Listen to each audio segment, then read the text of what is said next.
드릴 말씀은 저희 연구원에서 몇 년 전에 연구했던 내용들을 좀 기반으로 준비를 했습니다. 그래서 앞쪽에는 사례 같은 것들이 있고 뒤에는 연구에서 저희가 고민했던 것들을 좀 같이 오늘 나누는 자리가 좀 좋지 않을까라고 생각을 했습니다. 저희가 연구원에서 동네라는 거에 좀 주목을 하게 된 이유는 최근에 사람 중심의 도시, 또 걷고 싶은 도시에 대한 부분들이 많이 되고 있고 그 반면에 또 동네라는 것이 가장 우리의 일상과 밀접한 공간적인 범위이기 때문에 더 살기 좋은 공간들을 만들기 위한 차원에서 동네에 좀 주목을 하고 있지 않을까라는 생각을 하면서 연구를 진행을 했었습니다. 그래서 오늘 드릴 말씀은 4가지 꼭지로 나눠서 정리를 해봤습니다. 첫 번째는 일상생활 변화와 이제 동네에 대한 좀 주목을 받고 있는 내용들을 정리해봤습니다. 이미 우리 사회의 4차 산업혁명이나 디지털 전환이 되면서 많은 변화가 있었습니다. 근데 그 변화를 빠르게 일상생활에 접목시키게 된 것이 바로 코로나라고 생각을 합니다. 이제 벌써 몇 년이 지나면서 코로나로부터 많이 잊혀진 부분들이 있는데 이 시기에 그동안은 이제 기술이 발달해서 우리가 가능함에도 불구하고 재택근무나 온라인 교육 같은 것이 일상화되지 않았었습니다. 이 짧은 시간에 우리는 이런 부분들이 굉장히 일상적으로 익숙해지는 그런 변화를 겪게 되면서 이 시기에 특히나 더 동네에 대한 관심을 많이 가지게 된 것 같습니다. 동네에서 먹거리나 일할 거리부터 즐길 거리, 다양한 것들을 좀 찾는 과정들이 생기면서 동네 생활을 좀 더 편리하게 하고 싶다라는 욕구도 늘어났던 것 같습니다. 이런 일상생활 변화와 좀 관련이 깊은 것 중에 하나가 하이퍼 로컬 서비스라고 하는 걸 좀 들어볼 수가 있는데 이제 가장 대표적인 것이 당근마켓에 들어볼 수가 있습니다. 하이퍼 로컬이라고 하는 것 뜻 자체가 특정 지역을 중심으로 또는 지역 밀착에라는 뜻을 가지고 있는데 이제 그간에 우리나라에서 온라인 플랫폼이라고 하면 보통 유통이나 배달, 커머스 같은 플랫폼들을 중심으로 운영을 했었는데 이 하이퍼 로컬이라고 하는 것은 이런 기능에 더불어서 이웃 간의 중고거래나 같이 반려동물을 돌봄을 한다던가 또는 공동 육아를 한다거나 이웃들과 뭔가 같이 할 수 있는 동네 기반의 소셜 플랫폼이 더해진 것으로 보실 수가 있습니다. 가장 대표적인 당근을 좀 사례를 들면 당근마켓이라는 이름이 작년인가 이제 당근에서 리브랜딩을 하면서 마켓이라는 이름을 떼고 지금은 당근으로만 운영이 되고 있습니다. 원래부터 이 당근마켓의 창업주가 동네 생활을 기반으로 하는 플랫폼을 만들고 싶다는 취지로 시작했기 때문에 이제 본격적으로 중고거래만 하는 게 아니라 동네를 중심으로 하는 여러 가지 기능을 담은 플랫폼을 만들어 보고 싶다라는 걸로 더 나아가고 있다고 생각을 합니다.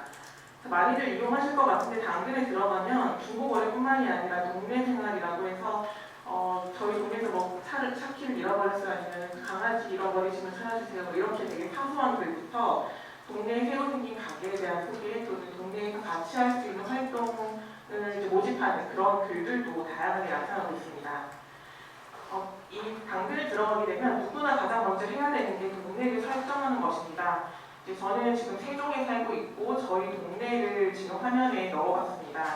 가장 좁은 범위로 했을 때는 그 금강의 남측의 일부 공간으로 나타나게 되는데 가장 넓은 동네를 설정하게 되면 공주부터 청주, 대전까지 동네로 설정을 할 수 있게 되어 있습니다.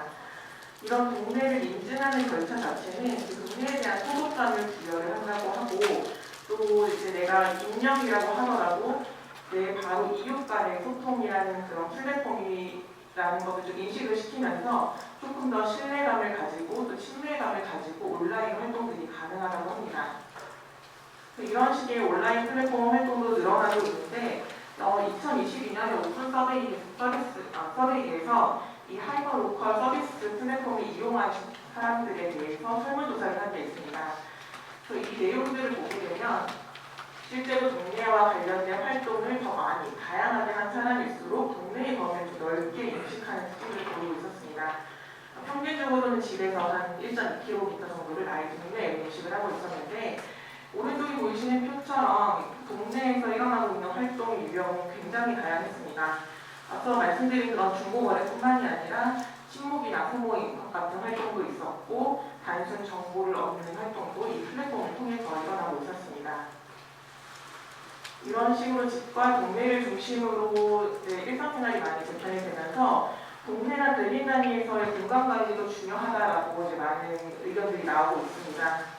다만 이런 부분이 최근에 이슈가 됐다기보다는 오래전부터 도시계획 이론에서 생활권 이론을 통해서 논의가 되어 왔던 것에 연속성상이 있다고 생각을 합니다. 하워드의 전원도시론이나 회계 근린주구론 같은 전통적인 생활권 이론을 넘어서서 일상생활의 다양성 그리고 지속가능성, 커뮤니티를 중시했던 그런 이론들을 넘어 최근에 등장한 것이 이제 N분도시 개념이라고 할 수 있습니다. N분도시는 이제 사실상 기후위기나 감염병 같은 문제에서 인구 이동이나 인구 밀집을 제한을 하다 보니 이런 문제를 극복하기 위해서 보행이나 자전거로 이동할 수 있는 범위를 고민을 했고 그러한 일환으로 N분도시 강론도 같이 등장을 했습니다. 아무래도 이제 보행이나 자전거라는 교통을 검토를 하다 보니까 기후 위기를 고민하고 있는 그런 국제적인 논의에서도 N분 도시를 중요한 아젠다로 발표를 하고 있기도 합니다. 근본적으로 N분 도시는 그러니까 우리가 대표적으로 알고 있는 이 근린주구 이론과는 조금 다르다고 보실 수 있습니다. 근린주구가 이제 그동안 생활권 이론의 가장 대표적인 이론으로 많이 공부도 해왔을 텐데. 근린주구는 도보 한 5분 정도, 그래서 반경 한 400m 정도의 범위로 설정이 되어 있고, 우리나라에서 이 근린주구를 적용한 사례를 본다면 대부분 이제 신도시에 가면 땡땡마을이라고 해서 세종도, 새나루마을, 가재마을 이런 식의 마을 이름을 붙인 단위들이 이 근린주구 개념이 적용된 그런 범위로 인식을 하면 좀 이해가 빠를 것 같습니다. 최근에는 시간도시 계획에 입각해서 더 발전된 N분도시 강론이 나오게 됐는데 N분도시는 기본적으로 15분이라고 하는 그 시간만큼 근린주구보다는 훨씬 범위나 면적이 더 넓게 설정이 되고 있습니다. 근린주구에서는 이제 학교를 중심으로 일상생활 편의시설 접근성 위주로 고민을 했다면 N분도시에서는 그보다 더 나아가서 도시생활에 필요한 병원이나 직장 같은 것들도 같이 고민을 하고 있기 때문이라고 할 수 있습니다. N분도시 대표적인 사례로 소개되는 것들인데요. 먼저 포틀랜드의 20분 동네입니다. 포틀랜드에서는 완전 근린을 만들겠다라는 정책을 발표하면서 이거를 실현하기 위해서 20분 동네 지수를 개발했습니다. 20분 동네 지수라고 하면 식료품점이나 공원이나 학교와 같이 생활의 필수 시설들을 설정을 했고 이 시설까지 접근성을 분석해서 화면에 보이시는 것처럼 분석한 결과들을 도면화를 했습니다. 포틀랜드에서는 적어도 주민의 한 80%가 이런 생활 필수 시설들을 쉽게 접근할 수 있도록 소규모 상업지구들을 도시에 이제 만드는 것을 정책 방향으로 설정을 하고 지금까지 진행을 하고 있는 것으로 알고 있습니다. 또 대표적인 사례 파리 15분 도시인데요. 파리 15분 도시는 탄소 배출을 줄여서 기후변화 위기를 극복하기 위한 정책으로 시작이 됐었습니다. 그래서 모든 자동차가 지나다니는 도로에 자전거 도로를 구축을 하고 조금 더 녹지나 놀이터를 만들어서 사람들이 즐길 수 있는 공간을 만들자라는 취지로 가고 있는데 한편으로는 시내에서 조금 더 사람들이 편리하게 지낼 수 있는 공간을 만든다는 취지는 있지만 파리 외곽에서 출근하는 사람들에게는 이러한 그런 교통 통제나 또는 자전거 위주의 교통 변화가 오히려 출퇴근하는 사람들에게는 많은 어려움을 겪고 있는 그런 문제로서도 제기가 되고 있습니다. 파리에서는 15분 도시를 만약에 실현을 한다면 이제 오른쪽 그림처럼 실현되는 것을 목표로 하고 있었습니다. 그래서 녹지나 문화시설, 체육시설 같이 사람들이 필요한 시설들을 15분 내에 위치할 수 있도록 계획을 하고 있고 또 이제 파리 시내 안에 빈 건물, 또 이용하지 않는 1층의 빈 공간, 그리고 주말에는 이용하지 않는 학교의 운동장 등을 조금 더 다양한 사람들이 이용할 수 있게 여러 가지 프로그램들을 넣어서 유연하게 공간들을 활용하는 것을 고민을 했습니다. 이렇게 작은 단위의 공간에 대해서 좀 고민을 하게 되는 것은 최근 우리 사회가 굉장히 복잡해지고 불확실성이 높아지면서 사람들이 그 지역에서 원하는 수요도 굉장히 다양해지고 있기 때문이라고 할 수 있습니다. 이미 토지 이용이나 그 도시 밀도 관리를 위해서 도시 계획 수단들이 있지만 기본적으로 도시 계획이라고 하는 것은 인구를 배분하거나 재화나 서비스의 전달 체계를 마련하는 것을 목적으로 하고 있기 때문에 하향식 접근 방식이 조금 더 강하다고 볼 수 있습니다. 그리고 도시기본계획같이 장기적으로 수립하는 계획이다 보니 빠르게 변화하는 것들에 대해서는 조금 더 유연하게 대응하기에 한계가 있다. 그래서 오히려 사람들하고 가까운 집 주변에 대해서는 조금 더 작은 단위에서 그 변화에 빠르게 대응할 수 있는 것들을 고민해 보아야 하지 않을까라는 생각에서 동네 그린단위의 공간관리가 점점 중요해지고 있다고 생각을 합니다. 그렇다면 동네 생활권이 어떠한 것들이 있는지 좀 사례를 들어 말씀을 드리려고 합니다. 서울시의 보행 일상권이나 부산의 15분 도시, 그리고 최근에 얼마 전에 제주에서도 15분 도시 계획이 수립된 걸로 알고 있는데, 이런 식으로 지자체에서 생활권 단위의 계획, 정책들이 굉장히 많이 추진이 되고 있습니다.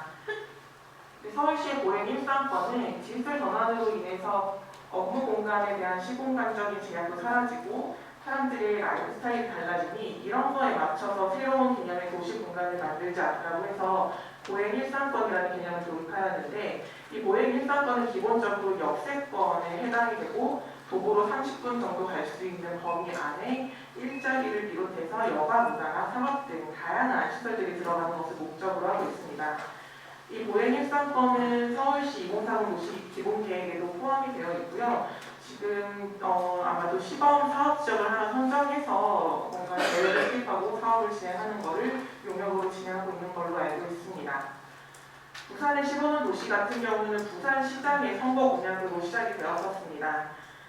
초고령 사회가 되면서 시민들이 원하는 생활 서비스도 좀 달라지고 있고, 이런 부분들을 실제 주민들이 이동안에 도보 15분 범위 안에서 접근을 하려는 그런 정책들을 고민을 했었고, 부산에서는 이거를 생활보행권이라는 이름으로 접근을 했습니다. 부산도 역시 도시기본계획에서 이 생활보행권 개념을 바탕으로 생활권들을 조금 더 세분화하는 것을 검토하고 있는 것으로 알고 있습니다. 부산에서는 15분 도시를 도입을 하면서 접근성, 연계성, 형태성 이렇게 세 가지의 가치를 좀 중요하게 고려를 했었고요. 예를 들어 반경 몇 보, 500m, 1km 이렇게 절대적인 거리 기준을 두는 것이 아니라 주민들이 이용하는 활동 범위 15분이라는 것을 기준으로 생활권을 설정을 했습니다. 지역 특성에 따라서 생활권의 유형들도 좀 나누어 보았고, 이 생활보행권 안에 있는 현재 거주하고 있는 주민들의 특성이라던가 이미 현재 지역에서 공급되고 있는 서비스의 특성 등을 바탕으로 해서 이 지역에 앞으로 더 필요한 기능들이 무엇인지 고민하고 기존의 공공시설들을 어떻게 개선하거나 또는 기존 프로그램을 어떤 방향으로 전환하면 좋을지를 정책 방향으로 설정을 하고 있습니다. 그 중에 한 사례가 이 토복생활권을 제가 들어왔는데요. 이 생활권 안에서는 생활보행권이 크게 이렇게 두 가지로 구분이 되고 있습니다. 부산에서는 이 하나의 생활보행권 안에 어떠한 공공공간, 공공시설들이 위치를 했는지를 좀 중점적으로 검토를 했고, 그곳들을 이용하는 계층들이 어떤 연령층인지, 유아나 노인계층을 위한 시설들이 더 많은지 또는 더 다양한 연령층의 이용객들이 있는지를 보면서 생활권 특성에 따라서 생활권 단위로 마스터 플랜을 수립을 하고 있습니다. 지자체 계획뿐만이 아니라 국토부에서도 2023년에 도시계획 혁신 방안을 발표를 했었습니다. 지금 우리에게 익숙한 도시계획 체계는 20세기에 제조 없이 만들어졌기 때문에 지금의 그 변화된 경제사회 구조와 좀 맞지 않다라는 그런 문제인식이 계속되어 오고 있었고, 이러한 상황에서 행정구역보다 생활권 중심으로 계획 범위를 좀 바꾸고 정주 인구보다는 생활 중심의 이동 인구를 바탕으로 계획을 수립할 수 있는 근거로 이 생활권 도시 계획을 제도화를 하였습니다. 물론 이게 제도화가 되어도 실질적으로 생활권 계획 수립하는 것이 쉽지 않기 때문에 많은 지자체가 진행을 아직은 못하고 있지만, 앞서 말씀드린 것처럼 부산이나 청주나 점점 생활권 계획을 도입하는 지자체들이 늘어나고 있어서 앞으로 이런 부분들을 더 주목을 할 필요가 있다고 생각을 합니다. 계획 수립뿐만 아니라 중앙부처에서는 생활권 단위의 다양한 정책 사업들도 진행을 하고 있습니다.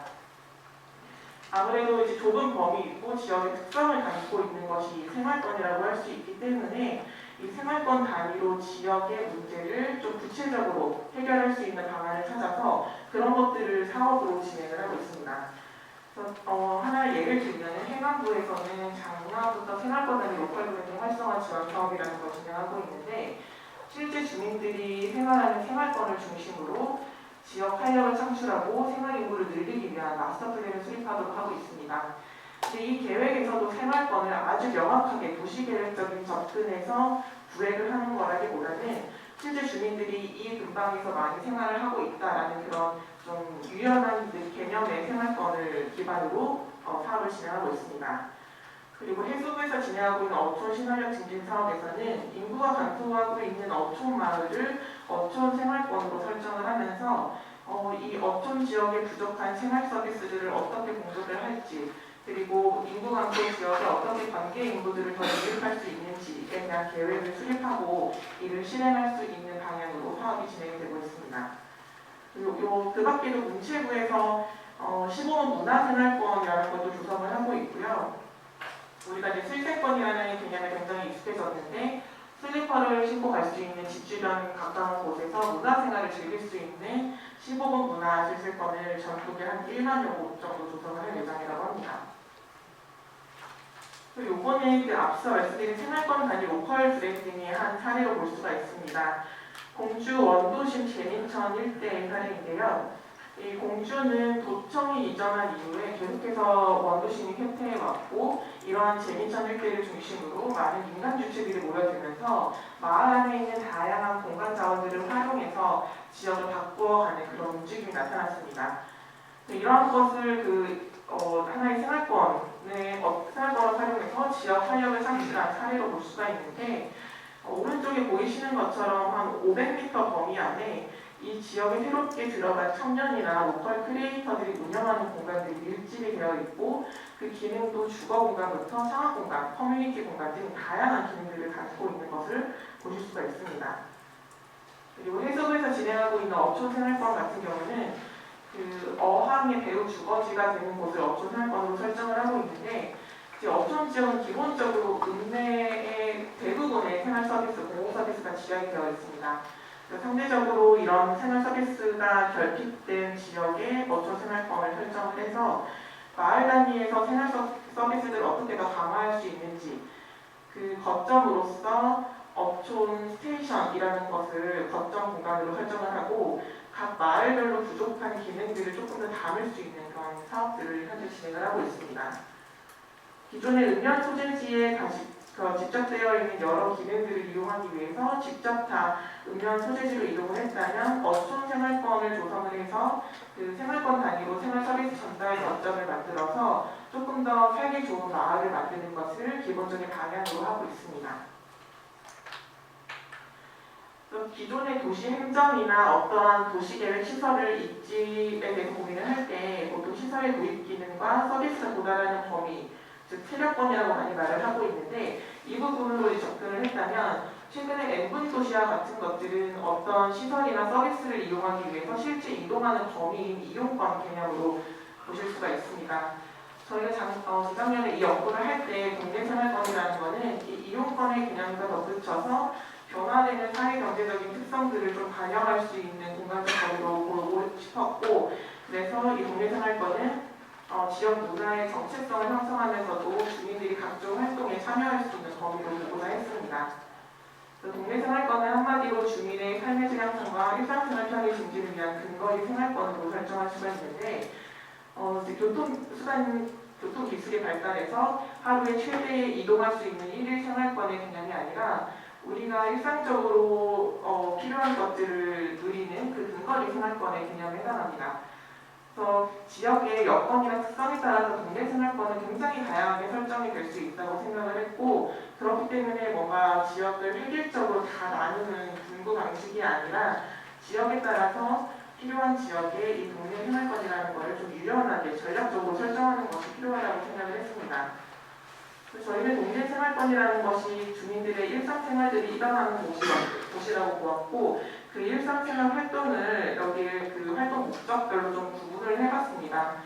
장보기 구입 목적의 활동이라던가 공공서비스, 의료서비스와 같은 서비스 이용 목적의 활동들 그리고 여가사비 목적의 활동들로 나눠보았고 이 활동에 따라서 생활 일자 업종이나 기초생활 인프라 관련된 시설들을 구분해봤습니다. 이제 뒤에 저희 연구한 내용을 말씀드리기 앞서서 2개 사례를 몇 가지 말씀드리려고 합니다. 지금 화면에 보이시는 것은 미국의 한 이사 업체가 미국에 있는 도시들을 15분 도시로 전환했을 때 어떤 도시들이 좀 적합할지를 좀 분석을 해봤던 것입니다. 기본적으로 대도시들을 대상으로 조사를 하긴 했지만 상위권으로 나타난 것이 인구 25에서 75만 명으로 어느 정도 인구 규모가 있고 도시개발 밀도가 일정 수준 이상인 곳으로 나타났습니다. 그만큼 지역에 필요한 시설들이 많이 집적되어 있어야 이런 15분 도시의 실현도 가능하다라는 것을 좀 시사하는 사례라고 할 수가 있습니다. 두 번째, 캐나다 오타와 사례입니다. 오타와에서는 오피셜 플랜을 수립을 하면서 건강하고 살기 좋은 지속 가능한 도시를 실현하기 위해서 15분 네이버후드라는 개념을 도입을 했습니다. 여기에서도 그 동네에 필요한 시설을 좀 9가지로 구분을 해서 이 시설들이 얼마나 다양하게 분포하고 있는지, 그리고 시설로의 접근성, 그리고 시설까지 가기 위한 보행 환경에 대한 정보를 종합적으로 봐서 이걸 바탕으로 분석을 하고 그 동네들이 조금 더 걷기 좋은 동네를 만들기 위해서 어떤 식의 환경개선 전략이 필요한지를 검토를 했습니다. 중국에서도 15분 생활권을 보고 있는데요. 중국에서 좀 참고가 되는 부분은 노인이나 아동처럼 조금 더 동네 생활에 익숙한 분들을 위한 서비스의 입지나 서비스 전달 방식을 차별화했다는 것입니다. 중국의 상하이에서도 15분 생활권을 도입을 하고 있지만 노인이나 아동을 위해서는 15분이 아니라 5분 단위의 근접성을 검토를 하고 있었고요. 광저우에서도 이제 9+X라고 해서 생활권에 들어가야 될 9가지 시설을 기본적으로 제공하지만 그 외의 시설들은 지역의 인구 구조나 주거 형태, 생활 특성에 따라서 증설해야 되는 시설들을 좀 전략적으로 마련하자라고 한 부분이 있습니다. 그래서 노령화 지역은 의료나 양육시설을 조금 더 보급할 수 있도록, 그리고 시설을 어떻게 배치하면 좋을지 이런 부분들을 검토를 하고 있었습니다. 그래서 저희가 연구를 진행하면서 실제 동네생활권이라는 걸 어떻게 찾아볼 수 있을까 이제 고민을 했었습니다. 앞선 이론 고찰들을 바탕으로 이제 실제 대상지를 설정을 하고 저희가 시각적으로 탐색한 이 과정을 간단하게 해서 말씀을 드리려고 합니다. 저희는 이제 근린환경 특성, 물리적인 특성, 그리고 주민들의 일상생활 활동 특성, 커뮤니티 특성들을 분석을 해서 동네생활권이라는 것을 어떻게 영역을 구분짓고 동네생활권이 중심이 되는 거점이 어디가 될 수 있을지를 찾아보는 과정을 거쳤습니다. 이 대상지는 저희가 대구광역시를 설정했습니다. 어느 정도 그 경제, 사회적인 변화의 특징들이 나타날 수 있기 위해서는 인구가 밀집된 지역이어야 된다고 생각을 했고, 또 동네 생활에 대한 주민 인식 조사가 가능한 지역을 뽑기 위해서 그 코로나 당시에 좀 초반에 집단 감염이 있었던 대구를 선택을 하였습니다. 그리고 대구 안에서는 하나의 행정구역 안에 다양한 동네 생활권을 살펴보기 위해서 그 대구광역시의 주거지 형성 과정, 형성 특성을 바탕으로 여러 가지 주거지, 1960년대부터 2000년대 최근에 택지개발 사업이 이루어진 주거지들이 구성된 북구를 대상지로 선정하게 되었습니다. 북구를 대상으로 어떤 동네를 살펴볼지를 살펴보기 위해서 지역 환경에 대한 특성을 살펴보고, 그리고 이제 오디 자료 중에 내부 통행률 위주로 좀 검토를 했습니다. 통행률을 살펴보았고, 또 이제 카드 데이터를 이용해서 동네 소비가 늘어나고 있는 지역, 그리고 마지막에 유동인구 데이터를 활용해서 사람들이 많이 모여있는 지역들을 좀 검토를 했습니다. 이런 거를 바탕으로 저희는 3개 동네를 설정을 해보았고요. 신산동과 삼격동, 관인동, 그 서로 다른 주거지 특성과 그리고 상권 특성, 인구 구조도 굉장히 다르게 나타나고 있는 이 3개 동네를 설정해서 앞서 말씀드린 것 같은 이런 근린환경 특성, 일상생활활동 특성 등을 이제 분석을 했습니다. 그 중에 이제 삼격동의 사례 하나를 좀 말씀을 드리면, 삼격동은 이 아래에 이제 경북대가 위치를 하고 있고요. 왼쪽에는 대구광역시청 별관이 있습니다. 공공시설과 교육시설과 밀집해 있는 지역이기 때문에 대학 상권도 있고 생활 상권도 같이 형성된 지역입니다. 그래서 저희가 앞서서 잠깐 말씀드렸던 그 일상생활 활동을 3가지 목적에 따라 구분했는데, 그 목적과 관련된 시설들이 분포하고 있는 현황들, 그리고 근접성 같은 부분들을 저희가 좀 분석을 했었고요. 아무래도 활동 목적별 그 시설이 집중된 지역이나 고용 접근성에서는 굉장히 서로 다르게 나타나고 있었습니다. 삼격동은 기본적으로 여가나 사교 활동과 관련된 시설들은 전체적으로 접근성이 매우 취약한 것을 볼 수가 있었습니다. 그리고 실제 주민들이 어떻게 이동하는지를 유동인구 데이터로 살펴보았었는데, 기본적으로 그 거의 동네에 굉장히 많은 사람들이 집중이 되어 있는 것을 볼 수 있었습니다. 1km 범위 안에 유동인구의 80%가 집중이 될 만큼 동네 안에서 많은 활동이 일어나고 있는 것을 볼 수가 있었고요. 그리고 저녁 시간이 되면 더 많이 주거지에 인구가 집중이 되는 것들을 볼 수가 있었습니다. 그리고 저희가 이제 주민들한테 이 각 목적별로, 활동 목적별로 이용하는 시설을 어떻게 이용하고 계신지를 체크를 해서 집에서부터 그 이용 시설까지의 거리들을 한번 확인을 해봤고, 그거를 지금 도면으로 나타내는 것이 이 화면에 있는 부분입니다. 장보기와 관련된 부분이 당연히 좀 압도적으로 가장 많은 활동으로 이루어지고 있었고, 여러 가지 활동들을 봤을 때 좀 집중돼서 활동들이 일어나는 그 위치들을 볼 수가 있습니다. 저희는 이러한 부분이 동네생활권의 활동 거점이나 중심지가 될 수 있다고 생각을 했고, 이런 부분들을 추후에 국내 거점이란 걸로 좀 분석을 하려고 했습니다. 그리고 이제 실제 동네 생활에 대한 주민들의 설문조사를 진행을 했었습니다. 동네별로 100명 정도 주민들을 대상으로 설문을 했었고, 기본적으로는 집 주변에서 일상생활을 하는 동네를 도보권으로 인식을 하고 있었습니다. 물론 연령층이나 그 소득이나 또는 지역에 거주한 기간에 따라서 응답이 좀 달라지긴 했지만 기본적으로 도보로 한 20분 정도 가는 거리를 동네로 인식을 하고 있었습니다. 그리고 대구 북부는 공통적으로 장보기와 관련된 시설들이 굉장히 많이 진행이 되고 있었고요. 연령이 높을수록 시장이나 병원, 공공체육시설 같은 시설들 이용이 높았고, 연령이 낮을수록 음식점이나 카페와 같은 이용이 좀 높은 것으로 볼 수 있었습니다. 저희가 이제 동네의 가장 중심이 되는 지역이나 장소가 어딘지를 좀 주민들에게 물었었고, 그곳을 선택한 이유를 이제 물었었을 때 대부분의 그 응답이 많은 시설들이 모여 있어서 여러 활동이 가능한 곳, 이런 곳을 동네의 중심 지역으로 꼽고 있었습니다.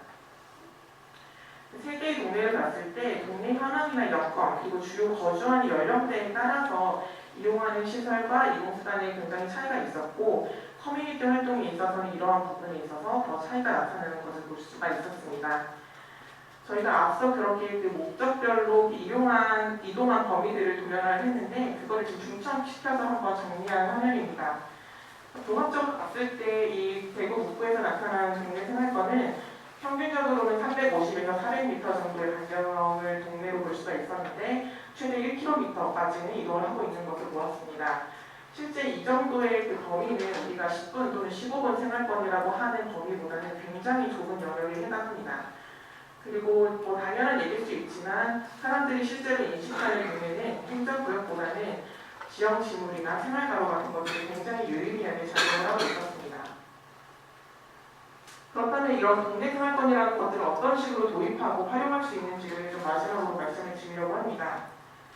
동네 생활권이라고 해서 어떠한 공간적 범위를 한정을 하는 것이기 때문에 그 대상 주민을 특정을 하게 됩니다. 그래서 지역에 있는 문제들을 조금 더 구체적으로 논의할 수 있다는 것이 장점이라고 할 수 있습니다.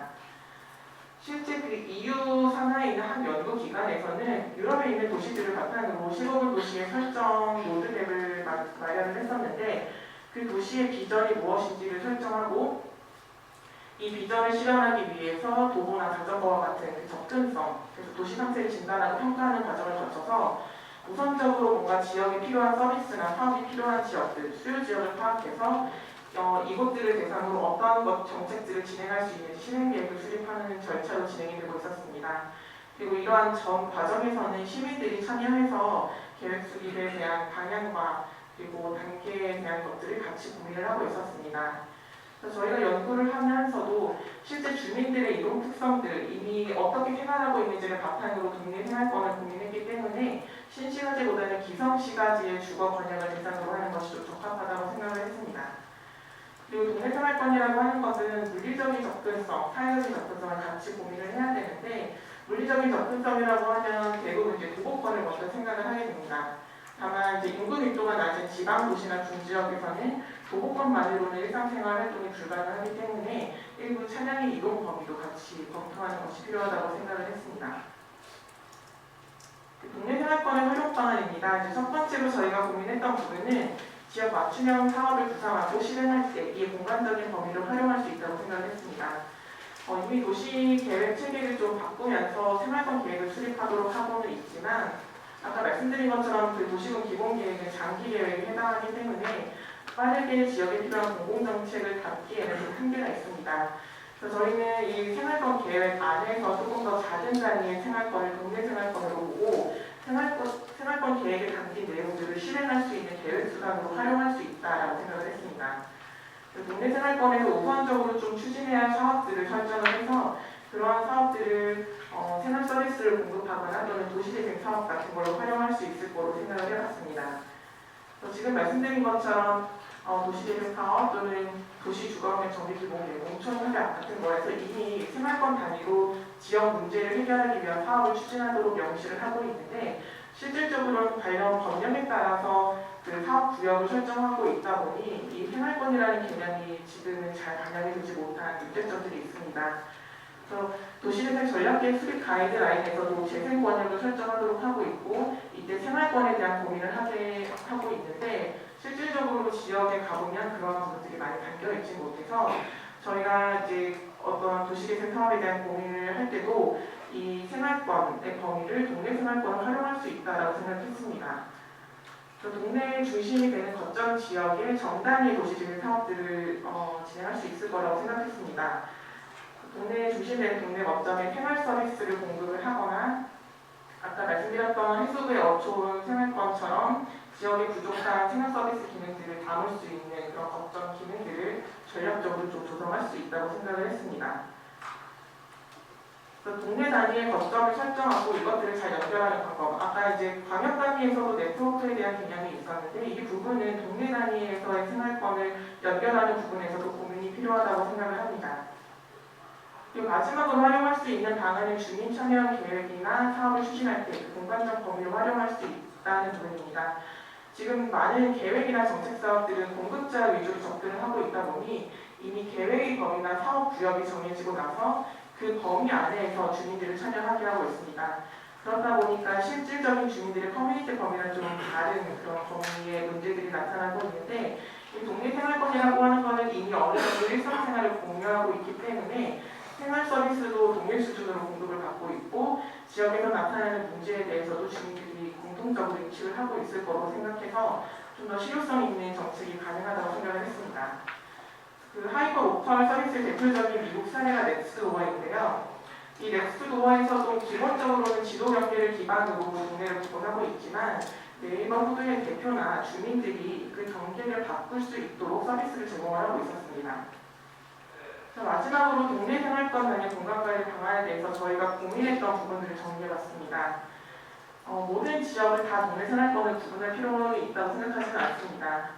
다만 이 도시 규모나 지역 여건에 따라서 필요한 지역에 동네 생활권이라는 걸 설정하고 그 지역에 필요한 것들을 실행할 수 있는 그 계획으로 활용을 할 수 있다고 생각을 했습니다. 서울시의 고행일 수감권은 역세권을 중심으로 하는 도보 30분의 범위에 해당합니다. 하지만 어촌마을의 어촌 생활권은 생활 서비스를 연계하기 위한 그 목표를 가지고 있고 5km의 범위에 해당하기도 하고 또 지역에 따라서는 훨씬 더 넓은 범위까지 설정할 수 있도록 하고 있습니다.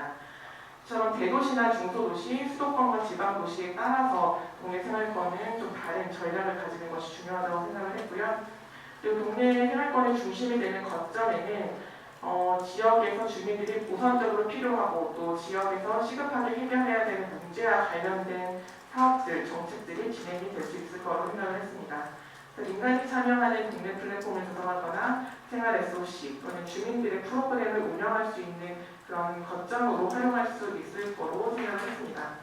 이런 부분들은 아직까지 많이 논의가 되고 있고 아마 점차 더 확대되는 그런 얘기들이 되지 않을까 싶습니다. 이 부분들이 더 논의되기를 기대하면서 저는